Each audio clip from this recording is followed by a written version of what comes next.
بسم الله الرحمن الرحيم. الحمد لله وحده والصلاة والسلام على من لا نبي بعده. أما بعد. Prezados irmãos e prezadas irmãs, assalamu alaikum wa rahmatullahi wa barakatuh. Há algum tempo atrás eu li uma frase que dizia: os factos, eles são objetivos e verificáveis, independentemente dos sentimentos pessoais. E por outro lado, os sentimentos, eles são válidos individualmente e não são factos. Eles não são factos. São apenas sentimentos. Esta frase é extremamente importante, não é? Principalmente quando nós estamos a trocar impressões, queremos defender algo. É preciso ir ver se você está a falar com base em sentimentos pessoais ou se está a falar factos. Os factos são verificáveis, são analisados, são objetivos, não são achismos, não é? Factos não são achismos. Por exemplo, se eu digo hoje é dia 19 de novembro, isto é um facto. Eu posso ver no calendário, está lá escrito. Tá? Não é um sentimento pessoal, não é um desejo. Ainda que eu tenha um desejo de hoje ser um domingo, hoje é segunda-feira, não é? Gostaria que hoje fosse um domingo. Isto é um sentimento. Por que é que eu tenho que fazer esta reflexão? Muitas das vezes as pessoas principalmente esperam de nós, às vezes dos aliens, não é? Alguma intervenção. E eles querem que essa intervenção seja alinhada com os seus sentimentos, muitas das vezes. E depois ficam desapontados quando a pessoa apenas apresenta um facto. Por isso, uma outra máxima dizia: os factos não se importam com os sentimentos. Não é a pessoa que está a falar, mencionar os factos, que é fria. São os factos por si. Eles apenas são o que são. Não se importa se você está a sentir, está alinhado ou não está alinhado com eles. Então esta é uma pequena reflexão que eu queria fazer. Que as pessoas não devem levar, quando alguém fala um facto, menciona um facto, e levar do lado, e esse facto vá contra os seus sentimentos. As pessoas podem pensar que este não está a ser solidário comigo. É que estou a mencionar factos. E os factos, eles não se importam com os sentimentos. Eles só são o que são. Factos. Então, duas questões eu quero refletir na nossa conversa de hoje. Quando começaram essas manifestações, no início dessas manifestações que nós ainda continuamos a ver até o dia de hoje, eu fiz um vídeo. E o vídeo falava sobre a fitna. Eu mencionava que, estando nos tempos em que nós estamos de fitna, há um hadith do profeta sallallahu alaihi wasallam por onde eu encontrei orientação. O hadith do profeta sallallahu alaihi wasallam dizia que as pessoas devem ficar em casa, não é? E limitar-se, ou por outra, eu chamava aquilo de adotar um princípio de envolvimento mínimo. E expliquei ali o hadith. Naquele hadith, na verdade, naquela situação, a única coisa que foi da minha autoria ou da minha responsabilidade é a tipificação ou a qualificação da situação àquilo que o profeta sallallahu alaihi wasallam chamou de fitna. Eu disse que aquela situação que nós vivíamos, nas palavras do árabe, na sunna, nós estamos num período da fitna. Isso é o que eu disse, isso é da minha autoria. Mas não é da minha autoria o que fazer num período da fitna. Não é da minha autoria. Está claro? Então, a aplicação do hadith para aquela situação, isso é o que fiz. E é sobre isso que eu vou falar hoje. Mas o que fazer numa situação que é da fitna? Esta é a prescrição do Nabi sallallahu alaihi wasallam. Eu nada tenho a ver com isso. Apenas citei o hadith do profeta sallallahu alaihi wasallam. O que fazer num período de fitna? Então as pessoas, algumas, parece que ficaram revoltadas com a prescrição. Não é minha, é do profeta sallallahu alaihi wasallam. A única coisa que eu fiz é dizer que estamos em períodos de fitna. E eu quero explicar agora porque que eu disse isso. Porque que eu chamo e qualifico esse período que a gente vive de um período de fitna? As pessoas, não, mas chefe, será que nós não podemos sair para as marchas e não marchas e essas coisas, não é? Podemos sair ou não? Meu irmão, é um direito constitucional. A liberdade de manifestação está na Constituição da República e está protegida por lei em Moçambique. Está claro? Então não vamos discutir este aspecto. Não temos diferenças nisso. No entanto, quando temos uma marcha cujo objetivo foi bem claro, manifesto, não há, como posso dizer, duas interpretações diferentes quanto a isso, eram manifestações cujo objetivo era estimular, instigar a comunidade para promover uma revolta e depor o poder instituído. Era isso. Quem não percebeu essa mensagem? Quem é que não percebeu que o objetivo das marchas era sair e ir à Ponta Vermelha? Quem não entendeu esse recado? Quem é que não percebeu isso aí? Ficou claro, desde a primeira intervenção, o primeiro apelo que foi chamado, era este. Todos que eram entrevistados sabiam diziam que querem ir para a Ponta Vermelha, vamos na piscina. Em que parte do mundo isso é uma manifestação pacífica? Eu não quero entrar nos detalhes da manifestação, não é? Eu não vou queimar meu tempo a explicar porque é que essa manifestação não era uma manifestação pacífica, porque há aquilo que diz início, de partida. A pessoa convoca para levar as pessoas, não é? Para irem até o dia 7 tomarem o poder. Então estava clara esta mensagem. Isso é ilegal, era uma marcha ilegal. Então, não só as diferentes marchas que eram espontâneas, não tinham líder nenhum, não tinham proponente, era um indivíduo que está fora, que não se responsabiliza em nada. Não tinha alguém que estava lá, de uma forma geral, não é? A cuidar das marchas. Não tinha rotas por onde passar.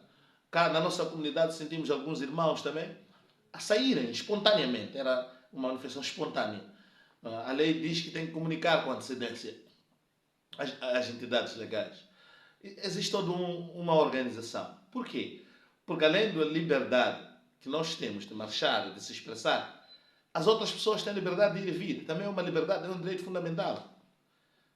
As outras pessoas que não estão envolvidas têm direito de continuar com a sua vida. As pessoas que estão a fazer seus negócios também têm direito e partilham no mesmo espaço. As estradas são bens de utilidade pública, são bens de domínio público, não é? Esses bens de domínio público são para todos. É para aquele que não tem nada a ver com a marcha também. Então, há que organizar a compartilha deste mesmo bem para que o meu direito, o direito daquele que quer marchar e o direito daquele que não quer marchar, todos os direitos sejam respeitados. Então é preciso respeitar essas dinâmicas de organização, a rota, a hora que vai começar, vai terminar, a hora por aí em diante. Então, de uma forma geral, existiram marchas pacíficas e bem organizadas, vimos várias. Os médicos fizeram marchas pacíficas. Na cidade da Beira vimos uma boa marcha pacífica. Vimos em Quilimane também algumas marchas pacíficas. Vimos em vários sítios. Mas de uma forma geral, e o chamamento em si, o apelo, o objetivo da marcha, não é? Então, quando a gente sabe que ao marchar, o que nós vamos encontrar do outro lado é uma entidade, quer dizer, ao exercer o meu direito, este tal direito que me chamam para exercer, se eu for exercer, do outro lado, terei uma entidade que tem legitimidade de dispersar este mesmo movimento e tem a prerrogativa ou o monopólio do uso da força. Eu chamo isso de fitna. Você está dizendo que aqui é direito, nós temos direito fundamental, mas ao mesmo tempo chamo esse direito, apela por coisas que são caracterizadas como ilegais no país e que do outro lado haverão balas. Estou a colocar em risco aqueles que são os bens protegidos pelo Sharia. Os bens protegidos pela Sharia, vida, integridade física, propriedade, o bom nome, todos esses são bens protegidos pela Sharia. E você não tem direito nem de aliená-los. Você próprio dizer que eu não quero este bem, eu não quero este direito. Você não tem essa capacidade. No Islã, você não tem capacidade de dizer eu já quero abdicar-me deste direito. Porque ele é um direito, não é? Vamos lá dizer, que não está ao seu alcance. Mesmo você próprio, o dono do direito, o titular do direito, não tem a prerrogativa de dizer, não, vou pôr em risco hoje de manhã a minha integridade física, não é? A minha vida, o meu bom nome, os meus bens. Eu vou destruir os meus bens. Você não pode fazer haramun aleikum ka hurmati yawmikum hada. É haram para vocês fazerem isso. Está claro?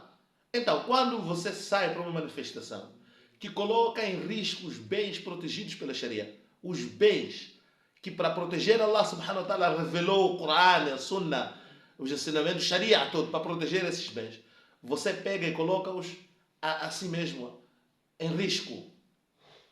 Não é? Vai colocar em risco, correndo, não é o risco de ser baleado, de ser uma bala perdida, de ser gás lacrimogéneo e tudo aquilo que a gente vê acontecer, de participar ou instigar os outros a destruir bens ou por aí em diante. Foi por isso que eu fiz aquilo que eu fiz, de dizer que isto é fitna. Se não é fitna, deve ser o seu nome. Qual é? O que acha que era? Não é? O que é esta situação que ainda continua a acontecer aqui no nosso país? Se não é fitna, as perturbações, convulsões, tumultos, não é? Desordem pública. Se não é isso, qual é o outro nome que você tem para dar? Agora, se for isso, o que fazer nesse período não fui eu quem disse, são palavras do profeta sallallahu alaihi wasallam. Esse é o primeiro aspecto. O segundo aspecto é que alguns irmãos começam a usar informações que eu partilhei, que eu proferi em outras circunstâncias. Fora dessas circunstâncias. Há um vídeo que eu fiz, não é? Que fala entre o bem e o mal, aquele que ficar neutro, não é? Ele fez o mal. Um vídeo que foi partilhado há 2 anos, 3 anos atrás. Está? Num programa específico em que eu fiz e falei sobre isso. Então, tentam fazer contradição, uma justaposição, ou que eu estivesse, quer dizer, como se eu estivesse a me contradizer. Outros pegaram o hadith onde o profeta sallallahu alaihi wasallam disse que eu usei na questão de Palestina, e eu dizia o quê? Mandar a mim como aquele que vê uma ação detestável, que mude com as suas mãos, se não conseguir, que faça com. E eu dizia naquele vídeo, eu preciso não conseguir para você descer de uma atitude mais forte para uma atitude inferior. Então eu dizia que mude com as suas mãos, se não conseguir, não é? Com a sua língua, se não conseguir, com o coração. Essa é a manifestação mínima da fé. Então, você faz primeiro com as mãos. Só na impossibilidade você faz com a boca, impede com a boca o mal. E na impossibilidade você, pelo menos, sente o remorso. Então pegaram isso também para colocar em checkmate, não é? Ou em justa posição, ou em contradição com o hadith do profeta sallallahu alaihi wasallam. Primeira coisa que eu vou vos dizer, quando você não entende din e acha que está diante de uma, não está a perceber bem, há aí uma contradição. E se for Corão e Sunna, os sahabas costumavam dizer ala raça wa al-ain, não é? São palavras do profeta sallallahu alaihi wasallam, porque está acima da minha capacidade de perceber, então eu vou só seguir. Samina wa ta'ana, seguimos, ouvimos e seguimos. Se são palavras, se alguém te diz qala Allah, qala Rasul, e você não sabe e acha que há uma contradição, procura saber, está certo. Alguns fizeram isso. Mandaram mensagens para mim, porque mas há aqui uma contradição. Mas porque estávamos num período que eu já próprio havia recomendado, que é envolvimento mínimo, falar também estaria a me envolver, então acabei deixando para este momento. Ok. Eu quero vos dizer uma coisa que é preciso perceber, não é? Que no Corão existem normas gerais, existem normas especiais. Isso não é novidade. Você não vai passar uma página do Corão sem encontrar um umum wa khusus, amun wa khas. Uma página do Corão você não vai passar. que os comandos de Allah subhanahu wa ta'ala, às vezes eles são gerais e às vezes eles são específicos. E na sua grande maioria existem aqueles que são, aliás, existem dois tipos, né?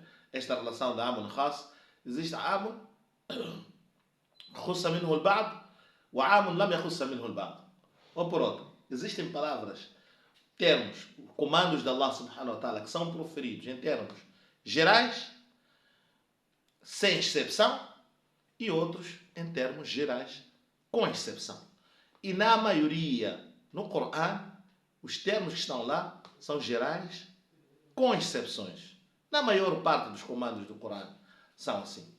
E você não vai parar em cada folha, se não for numa de apanhar na segunda. Há um exemplo disso. Está claro?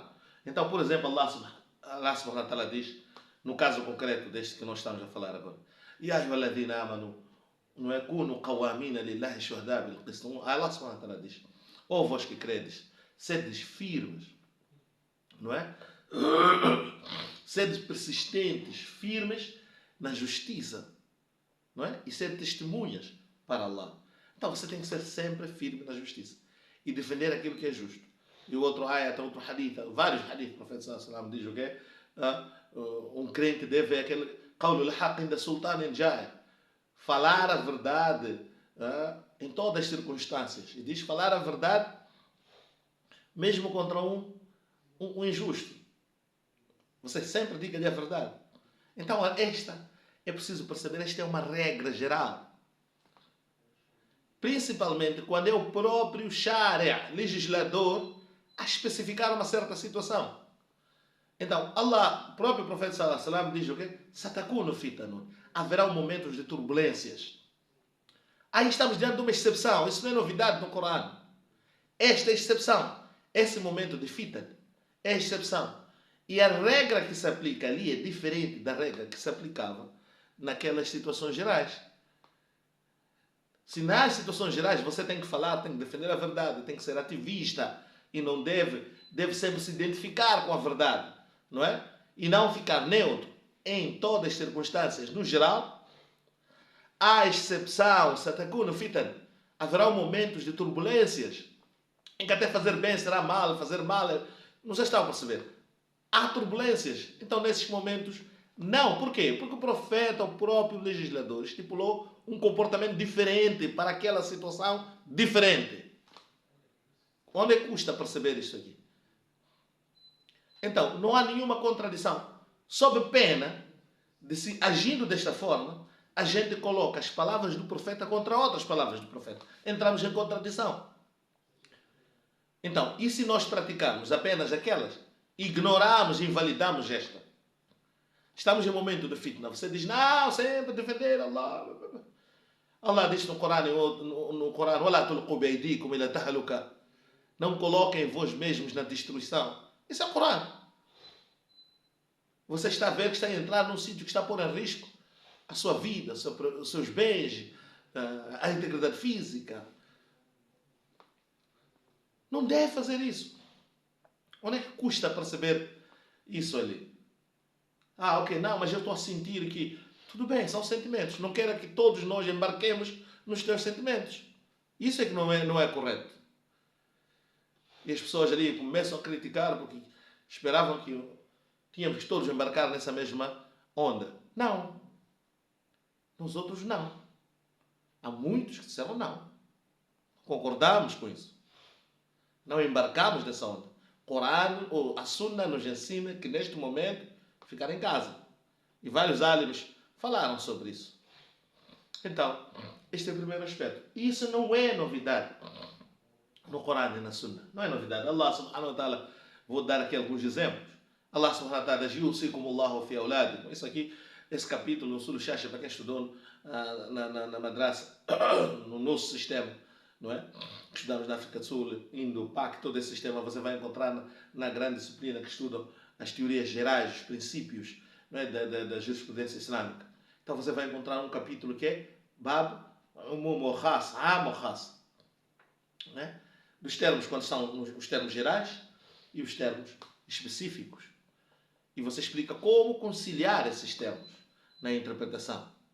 Então, Allah diz, Yusikumullahu fi auladikum. Eu recomendo, não é? Nós recomendamos, e Allah recomenda sobre a distribuição da herança aos vossos filhos.